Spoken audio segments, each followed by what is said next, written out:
and Bryn's journey through the world starts with her joining a group of fellow weavers, each one with their own backstory.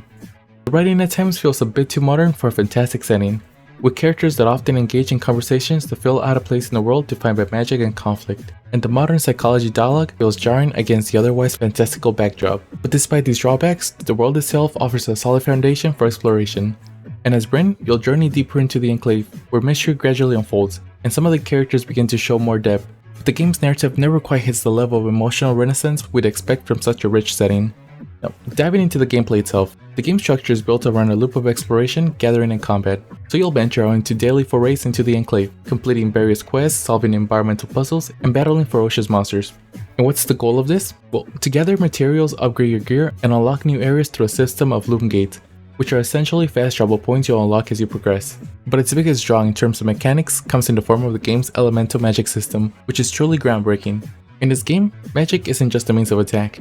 It's a tool of interacting with the environment in complex and exciting ways. And each element, whether it be fire, ice, or kinetic, has their own range of uses that can be extended beyond the combat. Fire can melt ice, burn obstacles, and even set entire villages ablaze. Ice magic can freeze surfaces, heavy up shields, and create devastating traps for your enemies. Meanwhile, kinetic magic allows you to toss and throw enemies, altering the battlefield with massive environmental impact, and the level of interaction with the environment is a breath of fresh air, and allows you to experiment in ways that feel unique to the genre. Imagine picking up a rock, charging it with kinetic energy, and then hurling at enemies, or using ice magic to freeze enemies' legs, causing them to slip and fall. It's this kind of freedom and creativity that keeps gameplay exciting. While there's no denying the thrill of slashing through enemies or battling colossal monsters, the combat mechanics themselves feel a bit imprecise. The lock-on system is often frustrating and inconsistent, and forces you to manually adjust the camera, and smaller enemies tend to evade your strikes far too easily. But moving to a positive, for me, where this game truly shines is in its boss fights, as these battles against massive creatures like dragons and ancient golems elevate the game to another level. The climbing mechanic allows you to scale these towering beasts, search for the weak points to exploit while dodging attacks. It's a thrill mix of action and strategy, with some nods to Shadow of the Colossus. It's clear that the developers put a lot of effort into making these encounters feel like monumental events, and they are undoubtedly one of the game's highlights. A feature in this game is its crafting and resource gathering mechanics. As you explore the game, you'll collect a variety of materials, everything from monster skin to ancient artifacts that can all be used to upgrade your weapons and gear. And the Reforged system in particularly is interesting, as it allows you to adjust your armor stats to suit different environments and combat styles. However, this game suffers from a somewhat restrictive inventory system. Your backpack is limited, and it forces you to return to base frequently to offload items. While this is a mechanic borrowed from roguelites, it can often feel like a hindrance to more immersive exploration, and the game's quests often focus on gathering specific items or defeating particular monsters, and it can also become repetitive.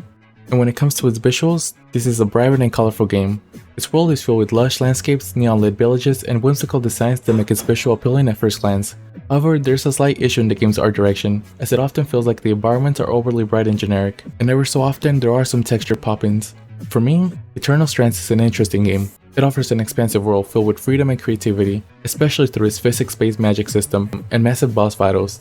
The exploration is freeform, allowing for some truly unique moments as you scale towers, break barriers, and solve puzzles in a way that very few games allow. However, this game does suffer from some significant flaws. The combat system feels imprecise and lacks the depth, while the narrative, though promising, never quite reaches the heights it should. For me, this game's a 7 out of 10. It's a game that offers fun and freedom, but it doesn't quite deliver the consistency and polish needed to elevate it to the next level. If you're a fan of open world games, you might have some fun with this, but for everyone else, this is a game I cannot recommend to you. If you've played this game, did you like it? Would you recommend it? Let us know in the comments. Thank you for watching till the end. Don't forget to like, comment, share, and subscribe, and have a great day.